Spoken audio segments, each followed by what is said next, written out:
El cáncer de mama es el más común entre las mujeres y el segundo en mortalidad en países americanos. Y es por eso que mundialmente se reconoce a octubre como el mes de la sensibilización sobre el cáncer de mama, pues con la creación de programas se busca brindar herramientas para una detección temprana y un tratamiento eficaz. La mayoría de los tumores de mama son descubiertos por las propias mujeres, aunque no necesariamente con especialistas que den una evaluación médica por medio de una mamografía o ecografía, sino a partir de la autoexploración mamaria. Algunas de las señales de advertencia son la aparición de un bulto en la mama o axila, hundimiento o secreción de pezón, o dolor en esa zona, hinchazón, irritación, entre muchas otras anomalías que se encuentran en los senos. Sin embargo, se sabe que algunos signos podrían no tratarse de cáncer y es por eso que, en el momento de detección, debe acudir con un especialista para descartar cualquier complicación o, en su defecto, actuar de la manera más pronta. El control integral del cáncer consiste en la prevención, la detección precoz, el diagnóstico y tratamiento, la rehabilitación y los cuidados paliativos. Pero es sustancial recordar que es necesario un servicio de salud mamaria accesible y adecuado, una educación sobre los factores de riesgo, las alteraciones genéticas heredadas, signos del cáncer de mama y la forma de realizar la autoexploración. La sensibilización, el diagnóstico precoz y todos los avances en el tratamiento han resultado en una mayor supervivencia para hombres y mujeres con cáncer de mama y sigue siendo el punto más importante en la lucha contra esta enfermedad.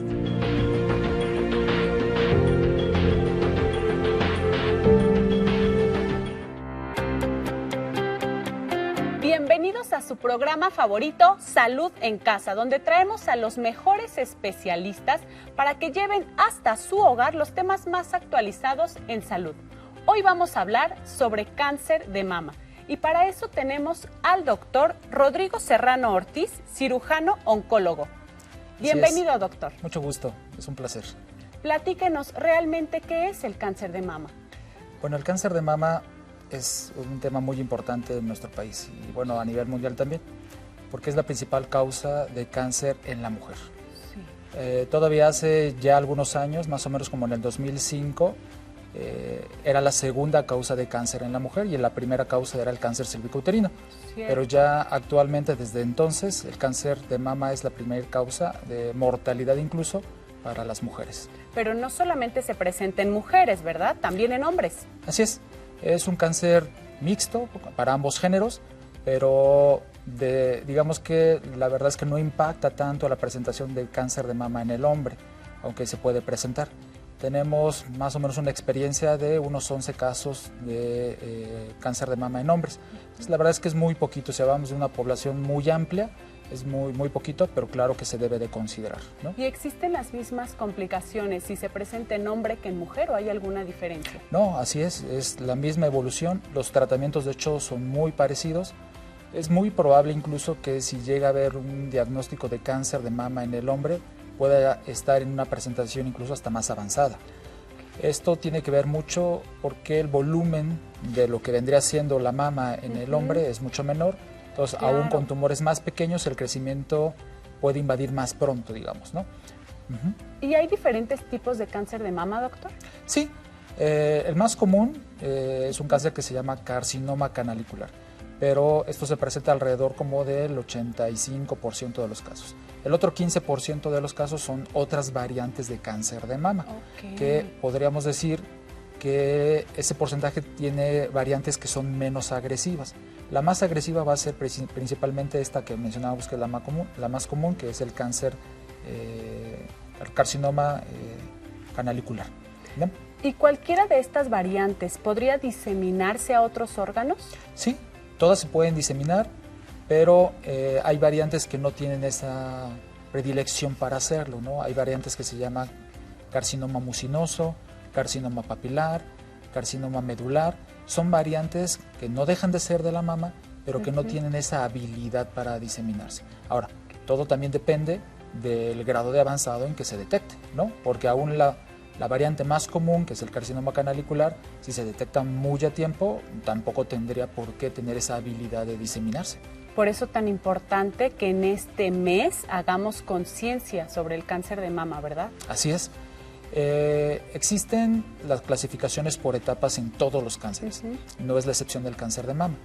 Y en cáncer de mama existe la clasificación 0 o la etapa clínica 0 y sería el panorama ideal. Esta clasificación de etapa 0 en el mundo se encuentra más o menos en un promedio del 20%.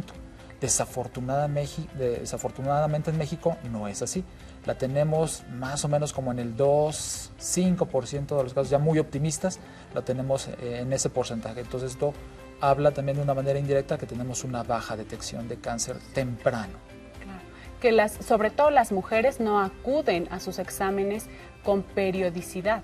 Así es, yo creo que la información la hay, nos ha tocado participar en muchos foros, nos ha tocado participar en este tipo de difusión, yo creo que sí lo hay, y hay campañas que llegan a lugares alejados, probablemente faltan equipos, ¿no? A nivel nacional, quizás el número de equipos que pueden hacer este trabajo de detección, y específicamente hablando de los mastógrafos en las mujeres que ya están en edad de ameritarlo, quizás faltan, ¿no?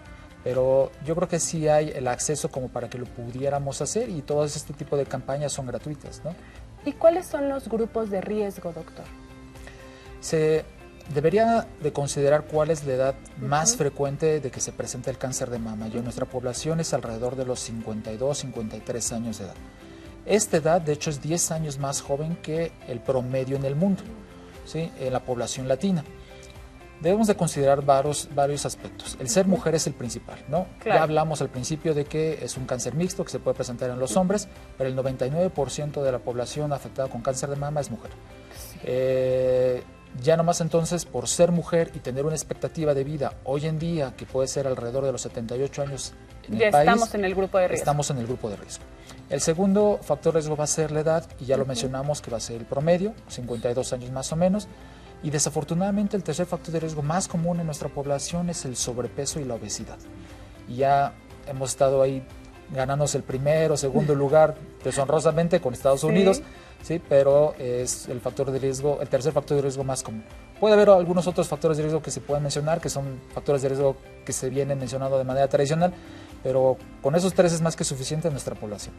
Y podemos cambiar nuestra alimentación, o sea, es un factor de riesgo modificable, porque sí podemos modificar nosotros nuestra alimentación, no así la herencia genética o congénita, pero sí la forma en que nos alimentamos, que no es dejar de comer, sino aprender a comer. Exactamente.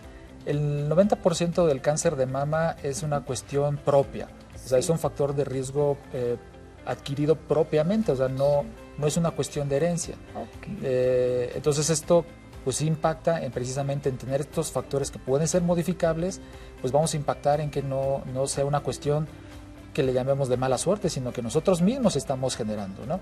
El 10% restante del cáncer de mama sí tiene que ver con la herencia, ¿no? Entonces, pues no impacta tanto el cáncer de mama heredado, precisamente porque es la población más pequeña. Entonces aquí sí tenemos que recalcar mucho que los hábitos saludables, pues claro que sí van a impactar.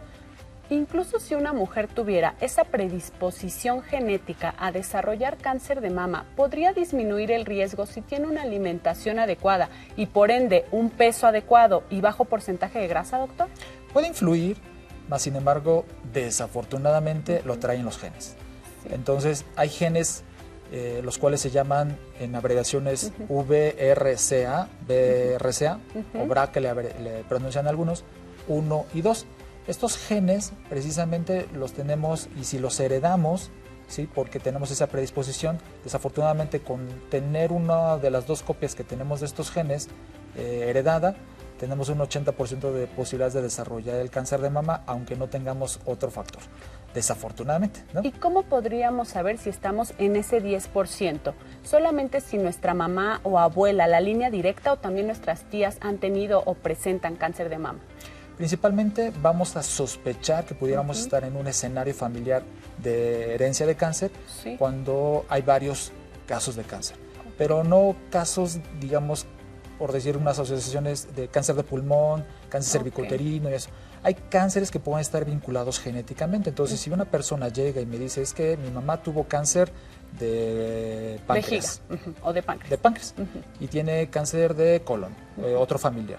Y me dice, una prima tiene cáncer de mama, entonces empieza a ver cánceres que sí tienen un vínculo genético.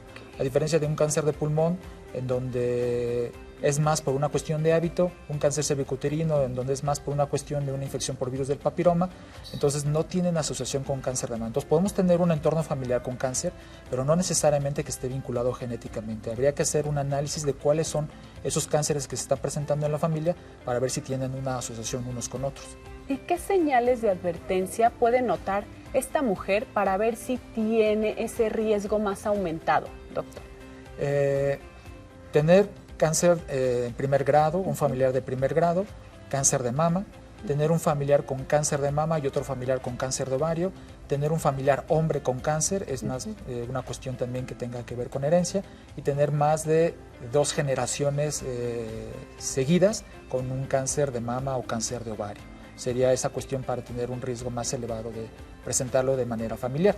Sí. Para presentarlo en lo más común, que es la forma esporádica, y es lo que hablábamos del otro 90%, que es por cuestiones propias, ahí no se puede saber específicamente quién tiene más riesgo o no, porque puede ser una mujer saludable, pero claro que va a ser más propensa una mujer que tiene sobrepeso o tiene obesidad, ¿no? ¿Que no hagan ejercicio sería otro factor de riesgo, doctor? La dieta y el ejercicio son más bien una consecuencia que nos va a llevar al estado de sobrepeso. De la manera en que está vinculado el sobrepeso y la obesidad es precisamente porque la mayoría del cáncer de mama tiene un fondo hormonal. Es un fondo hormonal principalmente a base de los estrógenos, que es la principal hormona femenina.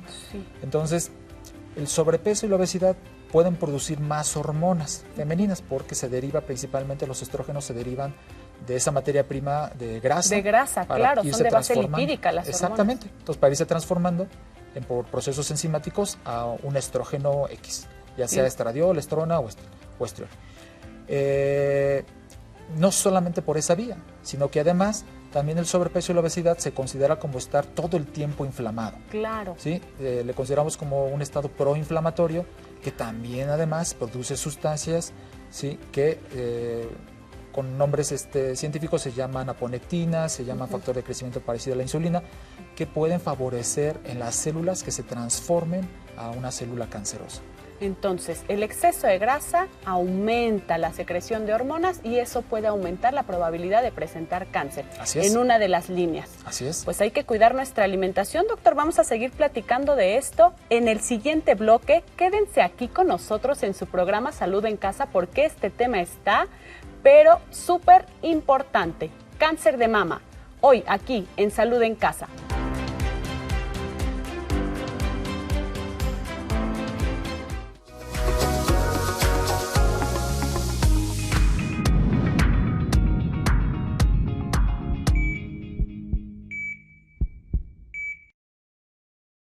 Estás viendo Salud en Casa.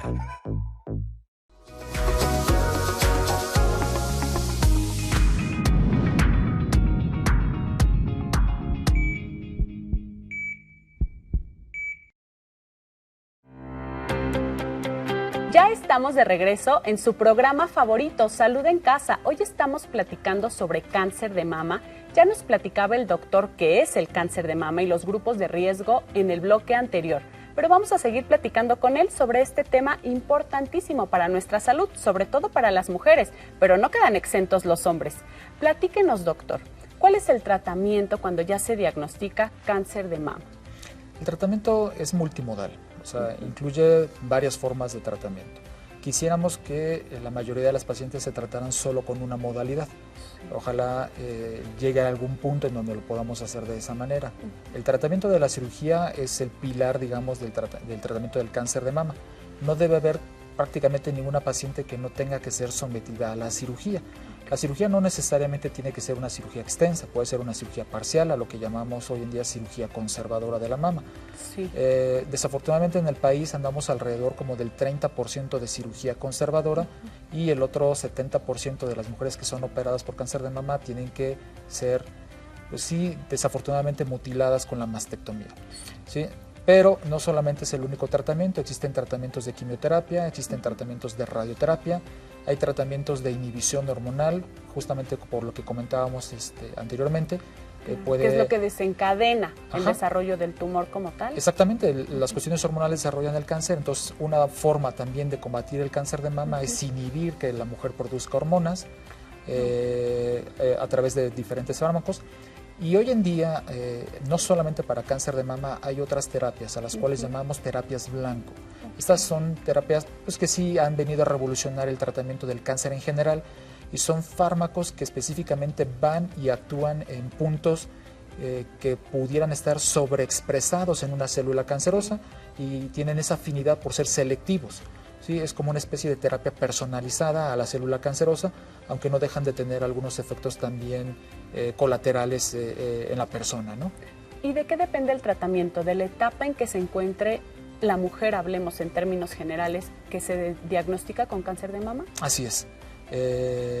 Las etapas son las que marcan la pauta. Cuando una paciente llega a su primera evaluación y se hacen los estudios para determinar hasta dónde está el grado de avanzado, nos da un panorama de cómo debemos de hacer el orden de los tratamientos, que también eso es muy importante.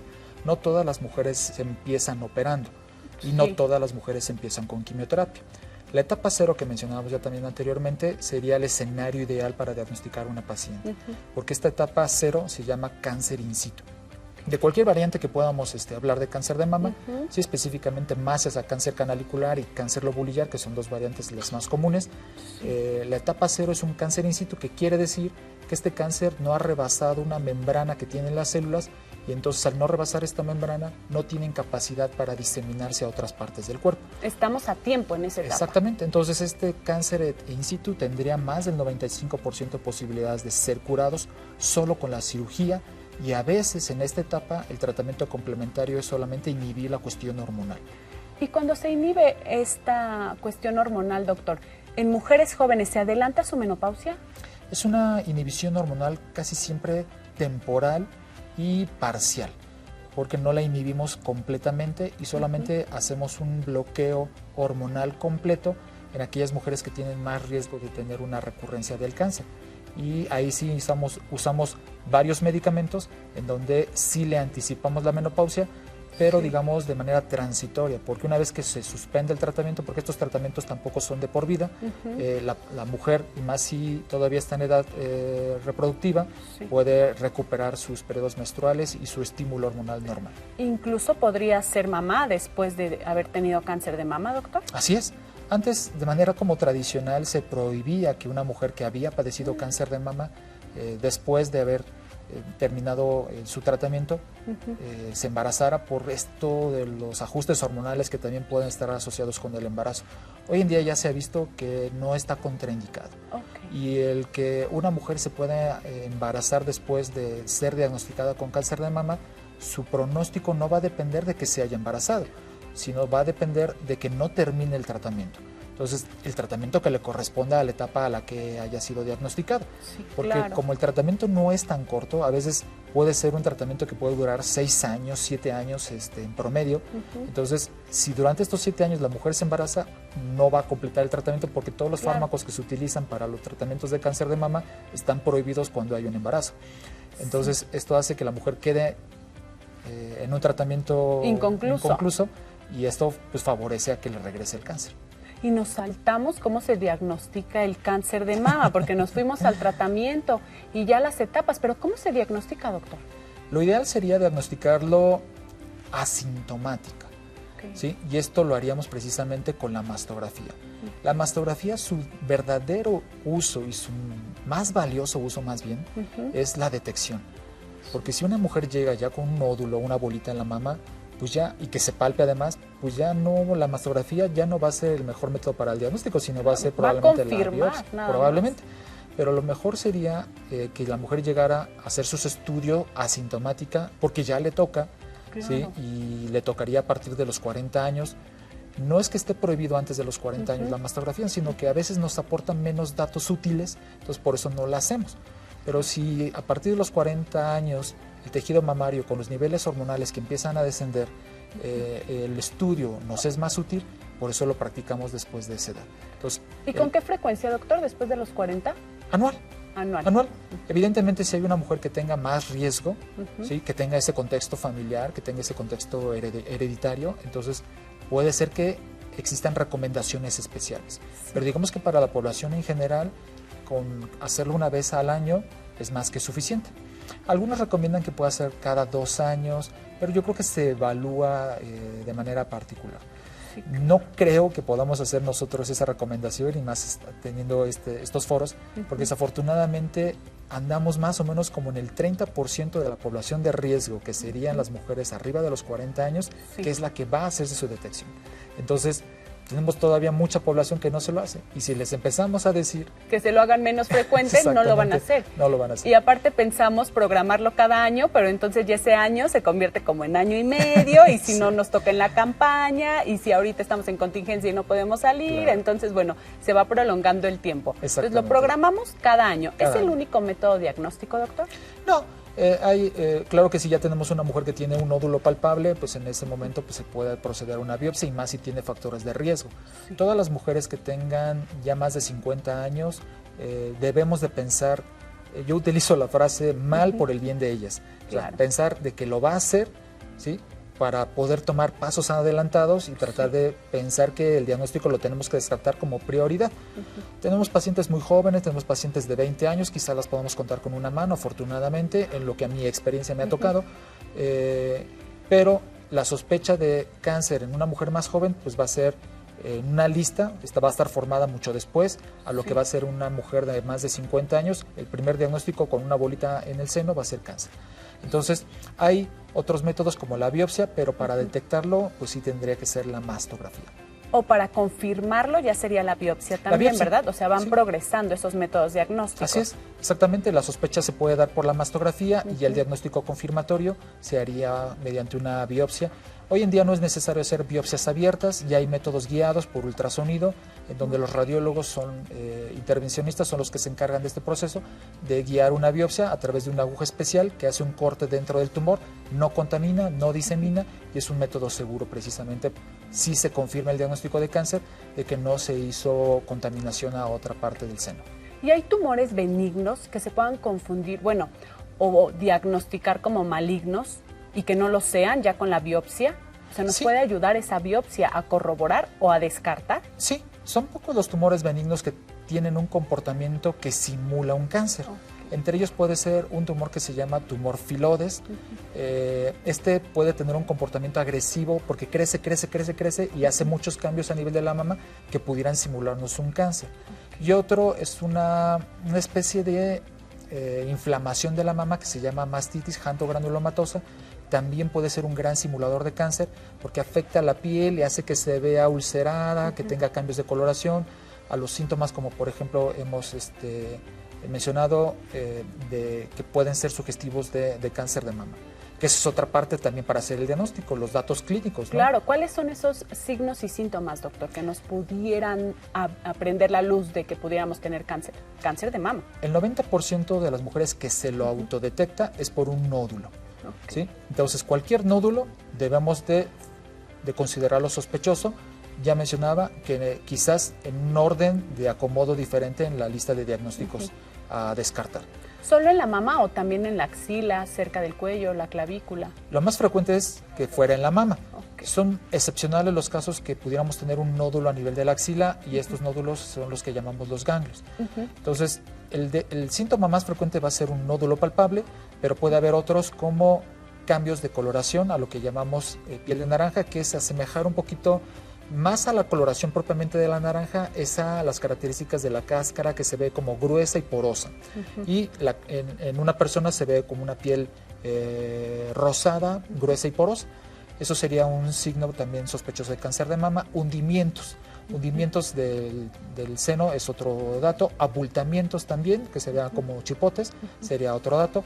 Y lo que menciona, por ejemplo, de los nódulos en la axila, también sería otro dato de sospecha para cáncer de mama.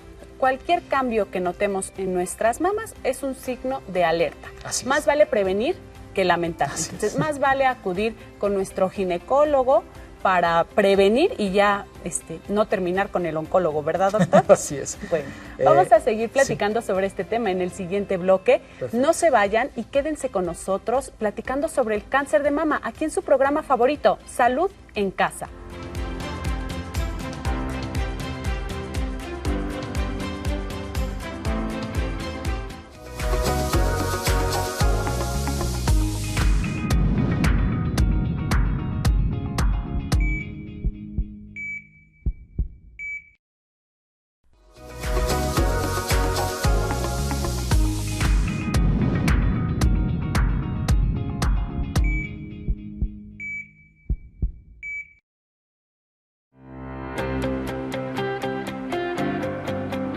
Ya estamos de regreso en su programa favorito, que es Salud en Casa, donde les llevamos hasta su hogar a los mejores especialistas.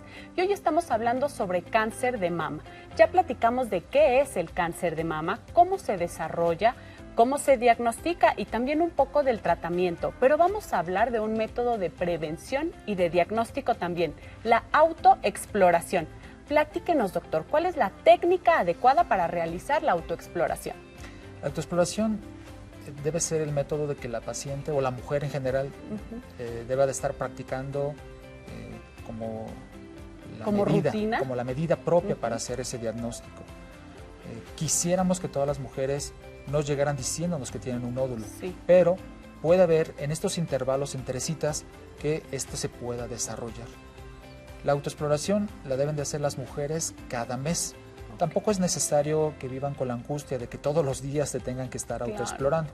Con una vez al mes que lo hagan es más que suficiente. Tenemos dos escenarios, una mujer que está menstruando y una mujer que ya dejó de menstruar. Qué importante hacer la diferencia, porque a veces pensamos que es en cualquier momento. No, la mujer que está menstruando tiene fechas especiales precisamente porque como tiene todavía estímulos hormonales, y estos estímulos hormonales pueden a veces limitar la palpación adecuada, entonces se recomendaría que lo hagan en el día 8, 9 o 10 de cuando empezó su sangrado menstrual. Es decir, hoy empieza el sangrado menstrual, hoy es día 1, entonces en el día 8, 9 o 10 los niveles hormonales descienden y tienen un descenso que nos permite tocar con mayor profundidad. Que por lo regular ya no hay sangrado y ya no hay inflamación en las mamas, ¿verdad? Justamente porque también sería incómodo. Es para eso, de que disminuya la inflamación por estímulo hormonal, disminuye el sangrado y esto nos permite tocar más profundamente y no hacerlo como tan superficial. Y en las mujeres que ya dejaron de menstruar, pues ya no importaría esta etapa, ¿no? Porque ya no tienen esos picos de elevación hormonal, entonces ellas deberían de escoger o seleccionar un día al azar, decir, bueno, los días 1, los días 10, los días 15 son mis días de autoexploración y hacerlo como una rutina mes con mes. La autoexploración correcta debe de ser con la yema de los dedos y deslizando, ¿sí? Porque puede ser que lo hagan de esta manera, ¿sí? Y muy superficial, muy superficial, o lo hagan de esta manera, ¿sí? Como separando y picoteando más que palpando, ¿no? Entonces, si hacemos una comparación como con un nudillo de que fuera un nódulo de la mama y lo hacemos deslizando, entonces esa bolita va a pasar forzosamente debajo de los dedos.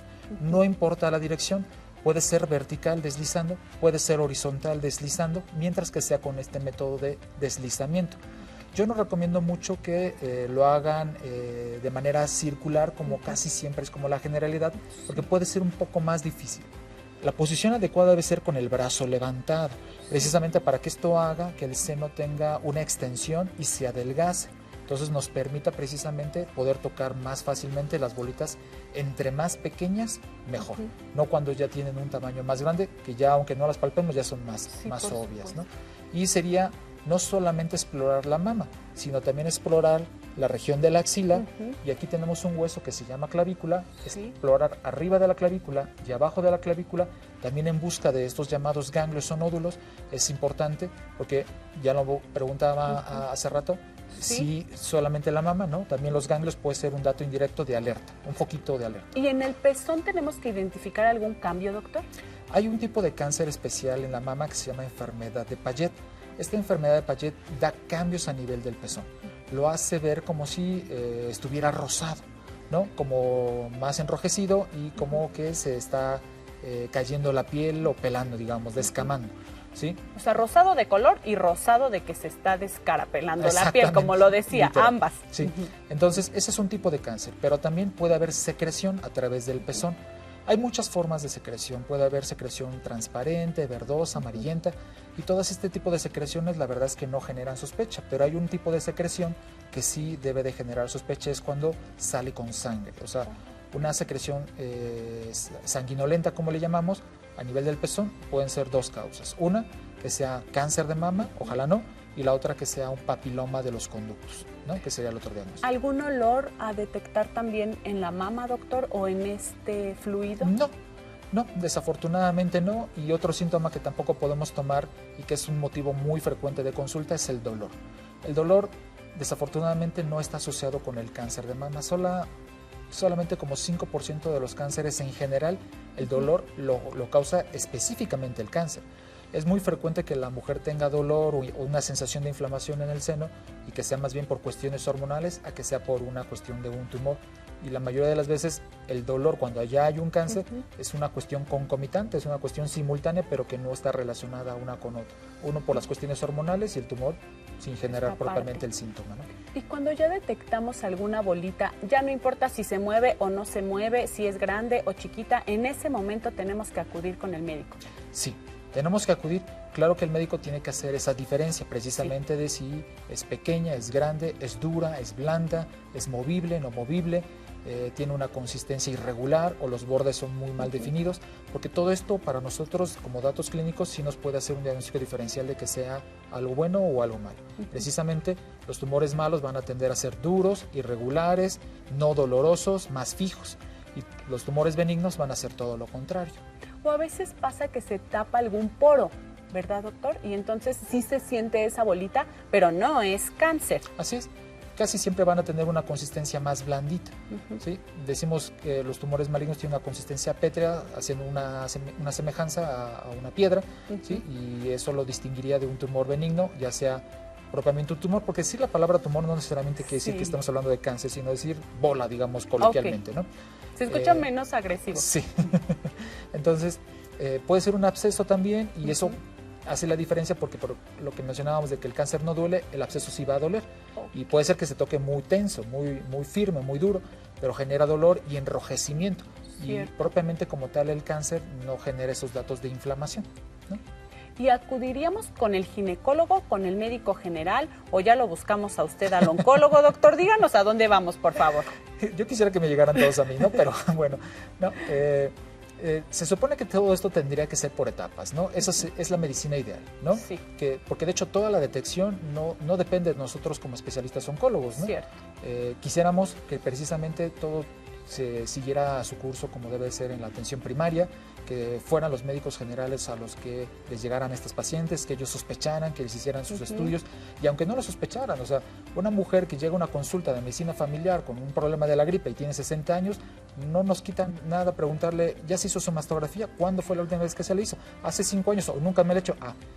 Tómese su antibiótico para su problema de la garganta y aquí está su solicitud para su mastografía y me regresa a enseñar la mastografía. O sea, no está de más y eso sería como el método ideal. Y ya ante una sospecha, claro que ahí sí ya tiene que ser derivado con el especialista, pero para hacer la detección debería de ser con el primero y también el segundo nivel. Y ya cuando llegan con usted, doctor, ¿qué proceso pasa? ¿Usted ya hace algún otro estudio o directamente al tratamiento? ¿Determina la etapa? ¿Qué pasa con estas mujeres?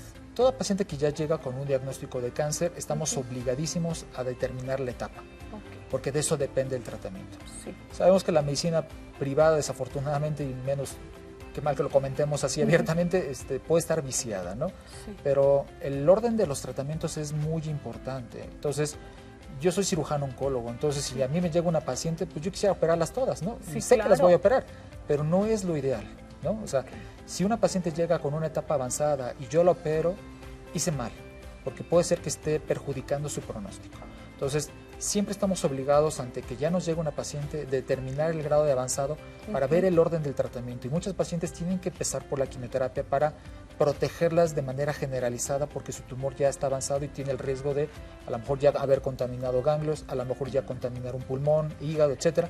Entonces su orden de los tratamientos para no retrasar la protección generalizada es quimioterapia, por ejemplo. Primero. Exactamente. Probablemente después llegue a hacer una cirugía, pero ya la protegí, por decirlo de alguna manera, para fines de explicación, con ese tratamiento que circuló por todo su cuerpo a través de la quimioterapia.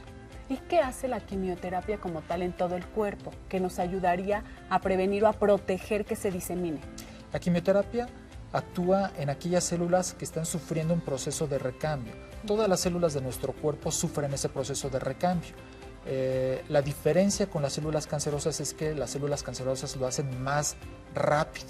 ¿Sí? Entonces, precisamente la quimioterapia actúa en una célula que está sufriendo ese recambio, a lo que nosotros llamamos ciclo celular. Entonces la célula pasa por un ciclo de diferentes etapas en donde se renueva. Así como la vida de nosotros, que nacemos, nos reproducimos y morimos, así le pasa a la célula. Algo así.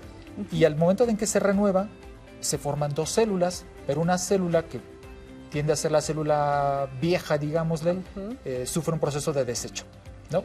Lo podemos comparar como con la piel, ¿no? Todo lo que notamos aquí como resequedad, pues es precisamente todas esas células muertas que se renovaron de la piel que viene más abajo. Claro. Entonces, esa célula se desecha. Entonces, las células cancerosas lo hacen más rápido, entonces por eso actúa la quimioterapia a destruir precisamente esa célula que se encuentra reproduciéndose. De aquí también podemos aprovechar para explicar que de ese efecto de que las células de la quimioterapia actúan en las células que están recambiando, de ahí sus efectos colaterales. ¿Cuáles son las células que más rápido se cambian de manera normal en nuestro cuerpo? Las células de la sangre. Entonces, uno de los grandes efectos de la quimioterapia es poder bajar las defensas o glóbulos blancos, ¿no? Precisamente por ese recambio tan rápido que tienen estas células, ¿no? También de ahí la pérdida de cabello, Así la es. debilidad en las uñas, la resequedad en la piel. La resequedad en la piel, las alteraciones de las mucosas, que nos puede hacer también que tengamos algunos problemas digestivos como diarrea, estreñimiento, precisamente porque son sitios en donde las células de manera normal también tienen un recambio más rápido comparado con otras partes del cuerpo, ¿no? Como por ejemplo el hígado, no tiene ese recambio tan rápido, entonces no hay tantos efectos, más que lo que sufre el hígado para metabolizar los medicamentos, ¿no? Entonces, al momento de que la quimioterapia encuentra una célula recambiándose o renovándose, la destruye y le impide ese proceso. Entonces, esa es la manera en que destruye a las células cancerosas, inhibiéndoles ese proceso. Qué bonito lo explica, doctor. Vamos a seguir platicando sobre el cáncer de mama en el siguiente bloque de su programa, Salud en Casa. Quédense con nosotros.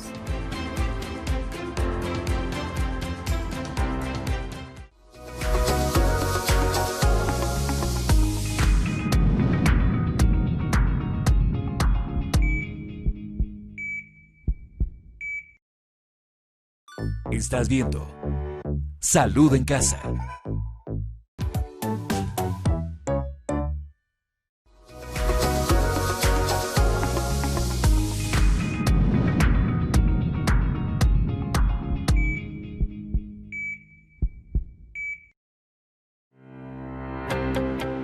Ya estamos de regreso en el programa Salud en Casa, platicando sobre cáncer de mama. Y vamos a retomar el tema sobre esta pérdida de las células, del recambio celular por la quimioterapia, doctor. Pero también platicábamos fuera del aire que siguen haciendo, se siguen reproduciendo, entonces después el cabello, las uñas, la piel está radiante. Así es, desafortunadamente no podemos evitar estos efectos colaterales de la quimioterapia, pues que son los que a veces le da miedo a la gente de padecerlos, ¿no? Y entre ellos la pérdida del cabello. La verdad es que tenemos la experiencia, afortunadamente, de que es algo transitorio y que muchas mujeres hasta quedan renacen. Complacidas con el nuevo cabello que les sale, porque les sale renovado, ¿no? Para muchas de ellas, ¿no? Entonces todos estos efectos son muy transitorios. Hay nuevas terapias que también están incluidas con los tratamientos de quimioterapia, que no se les llama propiamente quimioterapia, y lo mencionaba al principio del programa, en donde se les llama terapias blanco, que son más dirigidas y tienen efectos colaterales más selectivos, que ya no son tan agresivos en algunos casos, ¿no? ¿Y qué complicación tendrían estas pacientes si no llevan a cabo un tratamiento oportuno, doctor? Desafortunadamente, la historia natural de cualquier cáncer, y en esto incluido el cáncer de mama, pues es seguir creciendo. Y en este crecimiento, pues es empezar a invadir órganos alrededor, empezar a soltar células que viajan a través de la sangre para ir a invadir otros órganos, como los más frecuentemente invadidos por el cáncer de mama son pulmones, hígado y hueso. Entonces, que ahí pues, sí ya hay un final fatal. ¿no? La muerte. Más o menos el 20% de los diagnósticos de cáncer de mama hoy en día se diagnostican en una etapa avanzada o como nosotros lo llamamos metastásica, que ya quiere decir que ya hay un órgano adicional de la mama contaminado. No necesariamente quiere decir que estemos hablando de una paciente terminal. La definición de una paciente terminal significaría que ya no tiene opción a ningún tratamiento por cuestiones de sus condiciones o por el grado de avanzado de la enfermedad. ¿O por su edad? O por la edad, que es quizás lo menos, porque también pacientes de 80 años se ha podido someter a una cirugía, pacientes de 90 años a una cirugía o quimioterapia o a veces hasta las radiaciones. Puede jugarse un poquito con la modalidad de los tratamientos considerando el estado funcional de la paciente, que significaría qué tanto puede aguantar todavía una paciente, ¿no? ¿La radioterapia tiene los mismos efectos secundarios que la quimioterapia ahorita que la mencionó, doctor? No, la radioterapia cuando la utilizamos en cáncer de mama es para hacer como una limpieza de la zona. Actúa de manera local solamente al sitio donde está o estuvo la mama y a la región de los ganglios. También se utiliza para tratar algunos órganos a distancia que ya pudieran haber sido contaminados con el cáncer de mama, como principalmente el hueso, ¿no? Por ejemplo, si hubiera un hueso de la pierna contaminado con cáncer de mama, se da específicamente radiación a ese hueso para tratar de limpiarlo. Y funciona de la misma manera casi que la quimioterapia, inhibiendo que la célula en su estructura primordial, que es el ADN, se destruya ese ADN y entonces la célula cancerosa muera. Y después de la cirugía, que sería como cortar de tajo, ¿se sigue con radioterapia o quimioterapia o solo en casos específicos, doctor? Depende de la etapa de avanzado del cáncer. Claro que aquí tenemos que mencionar que el conservar el seno o hacer una cirugía conservadora se implica la radiación. ¿Por qué? Porque la cirugía que nada más quita una parte, complementado con la radioterapia, puede sustituir el que no se quitara todo el seno. Entonces esa es una alternativa, pero tiene que ser un caso seleccionado, porque quisiéramos que fuera para todas, ¿no? Pero desafortunadamente no es un tratamiento para todas y menos para aquellas que llegan en una etapa avanzada. Pero a veces incluso también dar la quimioterapia antes de la cirugía nos puede favorecer a no tener que quitar la totalidad del seno, haciendo que el tumor encoja o reduzca de tamaño y que tengamos que quitar nada más una parte. Nos ayuda precisamente. Se pueden complementar estas terapias, pero bueno, para no llegar a este extremo, ¿cuáles serían las medidas de prevención, doctor? Tener un estilo de vida saludable, ya lo mencionábamos también hace rato,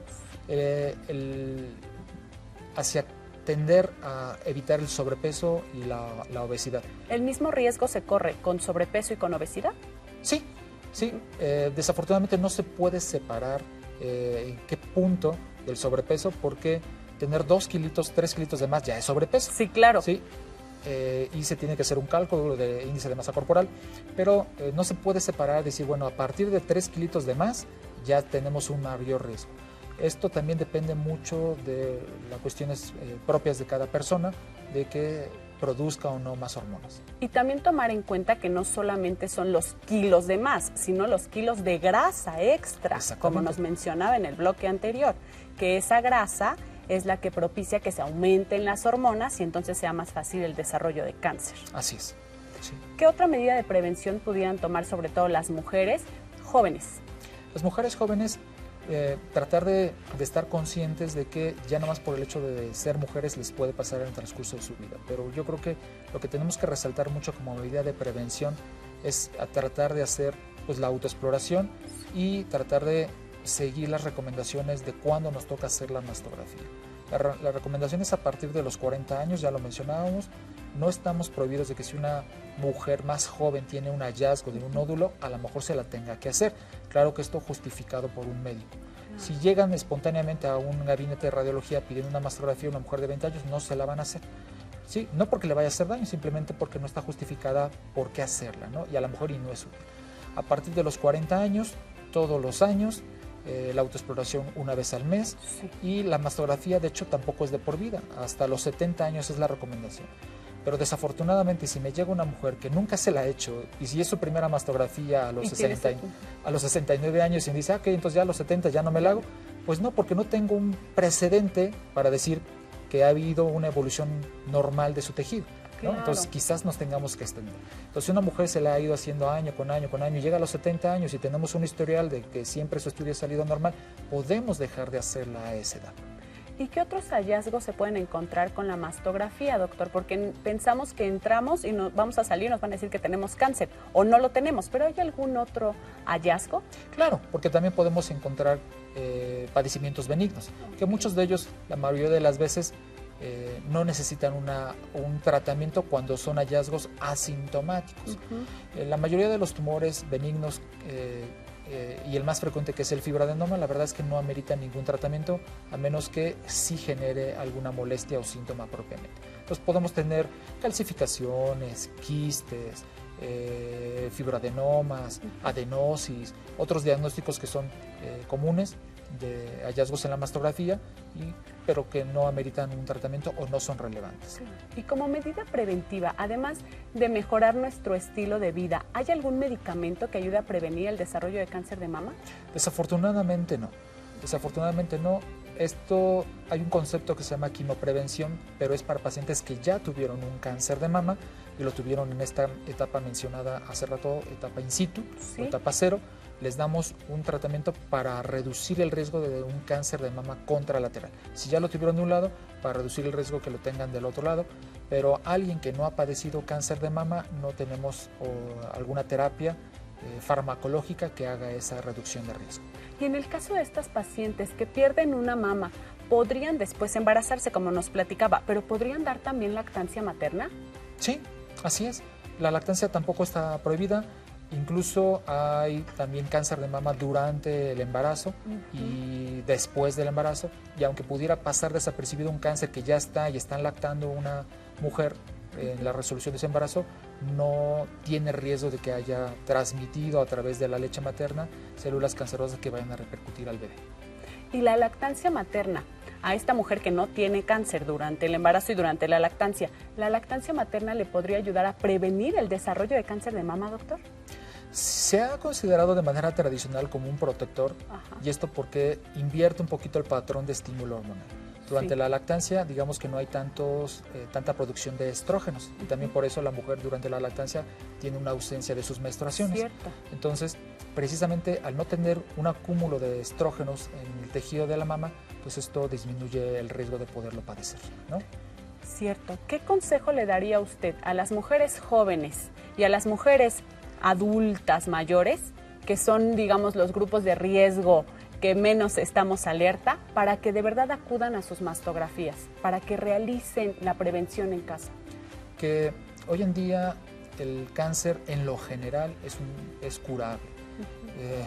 Quizás sea como muy atrevido decirlo así, pero si a mí me dieran a escoger, que tuviera yo esa oportunidad, que me dijeran, bueno, tú puedes padecer diabetes o puedes padecer cáncer temprano, ¿qué escogerías? Pues yo escogería el cáncer a tiempo, y esto del cáncer a tiempo es porque es curable. Entonces, si yo tomo mis medidas preventivas y haciendo mis estudios, pues a lo mejor tengo que llevar una vigilancia, pero la posibilidad de que me regrese ese cáncer pues va a ser muy baja, mínima. Y en cambio en la diabetes hoy en día todavía no tenemos una cura. Y tenemos un entorno alrededor de la diabetes de medidas y restricciones que la mayoría no lo hace, ¿no? Entonces, es más fácil poder curar hoy en día un cáncer a tiempo que otra enfermedad crónica. Y también no tenerle miedo al examen, a la mastografía, porque entonces no, yo mejor me aguanto, me lo hago cada 5 años porque duele, porque me incomoda, porque aparte viene un hombre, porque vienen cada 2 años a mi colonia. Entonces, si pudiéramos escoger entre realizar el examen o no, pues siempre tendríamos que usar esas medidas de prevención, ¿verdad, doctor? Así es, todavía hay muchas cuestiones culturales alrededor de esto. Sí. ¿Cuántas veces no nos pegamos, nos tropezamos y nos dolió? Y esto es una vez al año, no es que tenga que ser cada semana o cada mes. Entonces yo no veo el problema de que lo podamos hacer una vez al año, es un ratito, nada más, es algo transitorio que nos puede salvar la vida. Que nos puede salvar la vida. De verdad, muchísimas gracias por abrirnos los ojos, por ayudarnos a ser un poco más conscientes de nuestra salud, desde la alimentación, porque repercute en nuestra salud. Ya nos decía, vamos a prevenir primero aprendiendo a comer, luego con nuestras medidas de prevención como la mastografía y el examen de autoexploración. ¿Hay algo que quiera agregar, doctor? Pues nada más que tengan esa conciencia de que debemos de cuidarnos. debemos de empezar cuidando a nuestras mujeres mayores, ¿sí? Nosotros como personas jóvenes, las mujeres jóvenes cuidando a sus mamás, a sus tías, etcétera, para que después precisamente lo hagamos nosotros, ¿no? Pues muchísimas gracias, de Al contrario, verdad. siempre es un gusto poder hacer esto. Ojalá lo tengamos otro día en el programa. Gracias. Y nos vemos también en el próximo programa de Salud en Casa.